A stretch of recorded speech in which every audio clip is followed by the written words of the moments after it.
ہمیں اسی ملک میں یہ تجربے ہیں اور کہیں کہیں ابھی بھی ہیں، ہوتا ہے، اکثر نہیں ہو رہا ہے کہ جہاں جی چاہتا تھا نماز پڑھتے تھے ہم نے یہ دیکھا کہ ہم نے ٹرینوں میں، بسوں میں، ہوائی جہازوں میں، ایئرپورٹ پہ، اسٹیشن پہ، بس اڈے پہ، سڑکوں پہ، ہر جگہ نمازیں پڑھی ہیں۔ لیکن اب صورتحال یہ ہے کہ میں اپنی بات کہتا ہوں کہ میں نے ہوائی جہاز کے دروازے پہ بھی نماز پڑھی ہے بغیر کسی روک ٹوک کے۔ مجھے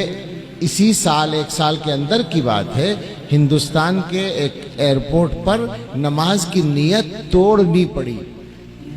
پولیس والے نے آ کر توڑوائی۔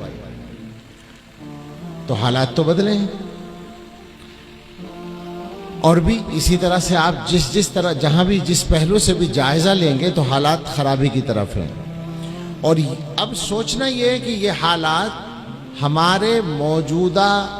اعمال، موجودہ